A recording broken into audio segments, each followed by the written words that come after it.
Hi guys, it's Lars. It's a little bit of a weird midweek update. I am out in the polytunnel. It's Tuesday. I'm usually at work. I've got the day off, so I'm back on the island. And so now the hybrid grow bags have been in for 3 days. So I was going to take a quick look and see what has changed. Okay, so we're looking at the 1 gallon pots here. I've just put in some more water. This is all dried up over a couple of days. I just used about half of one of these big boxes. So, we're going to play silly buggers with focusing the camera. Here we go.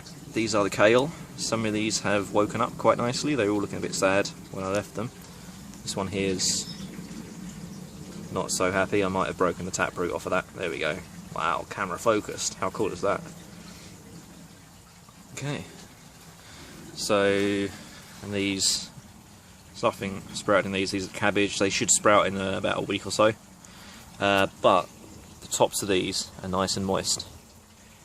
So I'm really happy with that. The wicking action is definitely happening.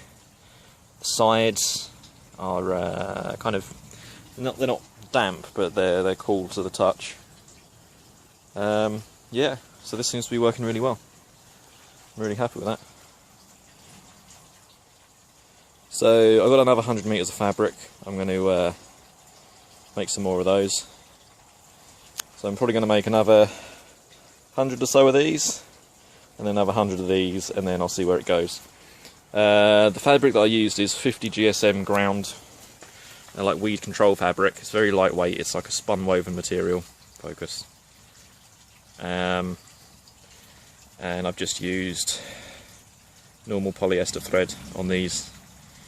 That might be a problem, I don't know. I did notice when I first filled these up, the material's a bit hydrophobic, so the water like will bead up on the side and run off. After soaking for a little while, it seems okay. What I might do is see if I make some more of these, put them in the wash, like in the washing machine, just on a cool setting with no detergent or anything, just to wash off any manufacturing chemicals on them. What I'm going to do is try and get some 100 GSM fabric and try to make some 20 gallon ones for growing things like corn and potatoes in. So as soon as I can find some of that fabric, I will grow those. So we're back over at the 2 Wicking grow buckets, whatever you want to call them. Just like it's another weed. I was just picking out some weeds. So these are the beetroot.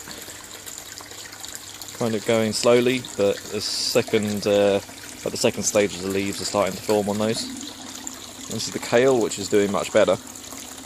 And something I've just noticed, see if I can focus on it here, is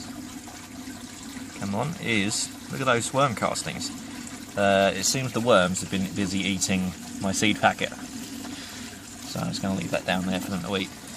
But there were a few earthworms in these. If we can get another one here. Yeah, you can see these worm castings. They are all over the place. So these beds are full of worms, and hopefully they're breaking down a lot of the fish waste that's being siphoned out of the bottom of the, well, not siphoned, but on the other side of the fish tank wall. There's a pipe that goes all the way down to the bottom. So the idea is it sucks up the fish waste, comes down, runs across through all of these beds, maybe eventually through this one if I ever fix it, and then comes down at the temporary sump. What I might do is take this sump and bury it in the ground so that it's a little bit easier to use. At the moment it's too high up for any of these ones to overflow into. So eventually these 2 beds, sorry, I'm pointing at the wrong side of the camera, these 2 here are going to be set up the same as this, and they're going to be on the ground level down here, possibly on a couple of car tyres full of stones. And they're going to be set up like the hybrid grow bags.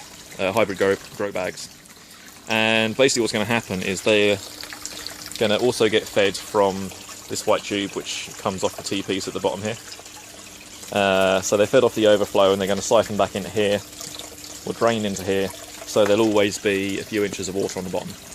Now, unlike, where's my thumb? There. Unlike this one, which was a flood drain thing, and it's on a slant, so this end is about 2 inches higher than that end.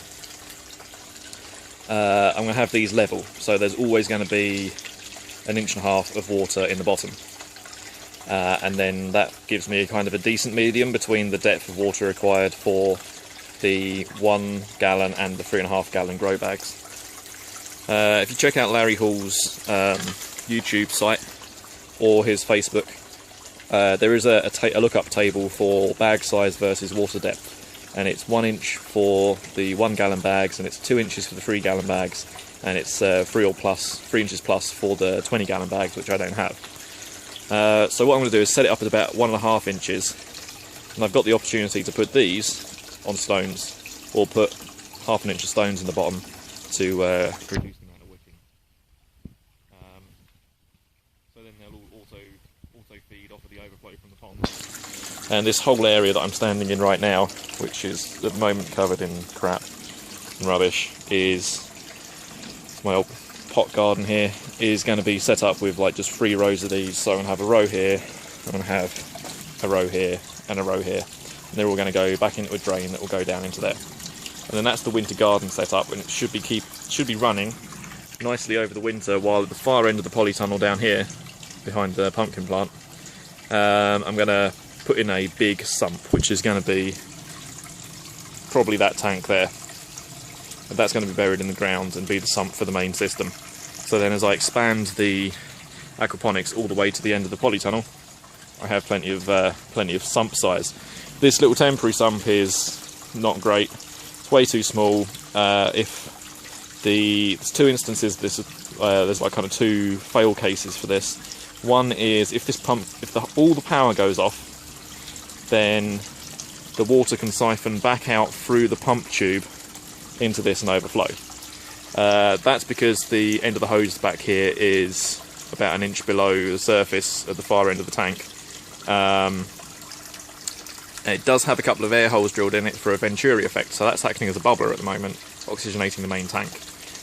If those get blocked, then it siphons back out if the electricity goes off. The second failure case with this sump is the swirl filter at the back, which is currently turned off for this reason, is the water level in that, the overflow, which is this pipe coming across underneath the shade matting, is about 2 feet, it's about 1 foot above the surface level of the water. So there's a good 50 litres of water or so that's in this, held high by the pump. If the pump goes off, it then just goes backwards through the pond. It then like empties through the pump, overflows this, which overflows into here, which overflows onto the floor.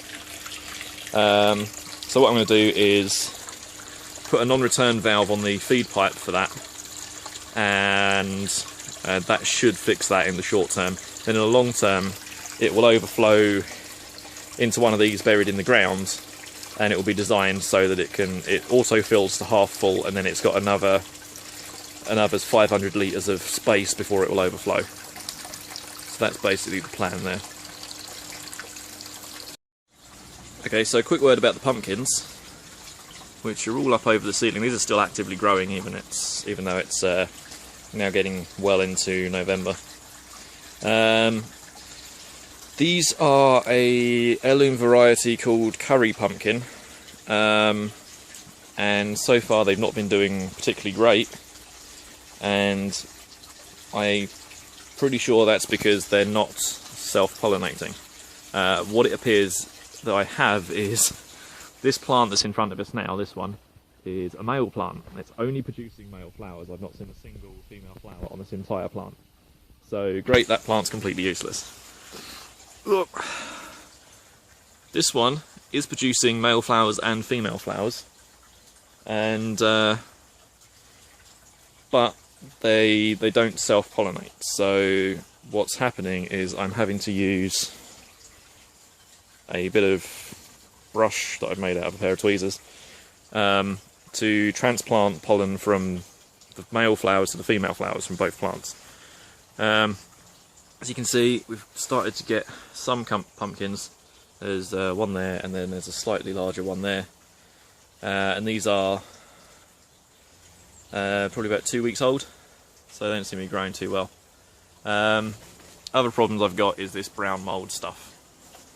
That I have no idea what that is. That seems that the leaf there is broken. Let's see if I can pull it off without making too much mess.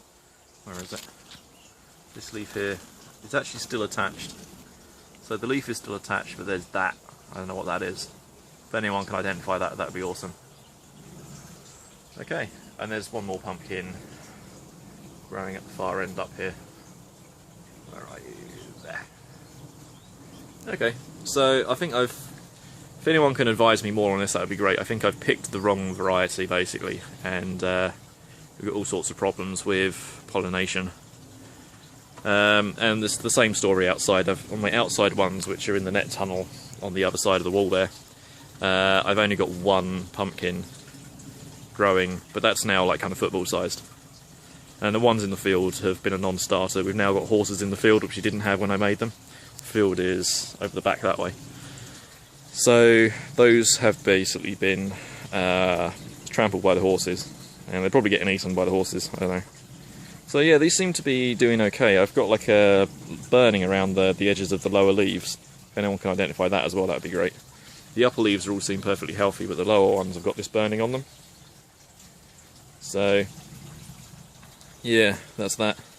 And then I've got these dead leaves here which I need to pull down, which are the sweet potatoes. Come on, focus. Yeah, so these are the sweet potato plants, which I've already harvested. See if I can pull these down.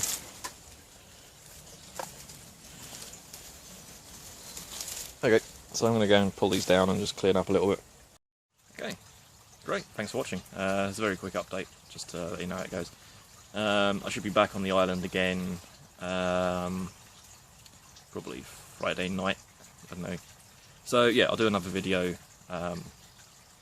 next weekend. Okay, thanks for watching, cheers, have a good time.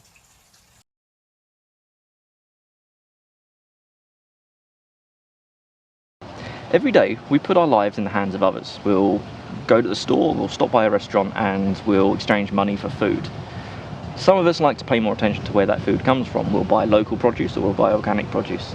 And I'm pretty sure everybody has at some point, I wonder where all that food comes from. And then we get back to doing more important things. I'll admit that I am one of these people. I have always made a token effort of having a vegetable garden, but I never take it very seriously. One year I grew only gherkins. And every year for the last 10 years I have said, next year I'm going to be food self-sufficient.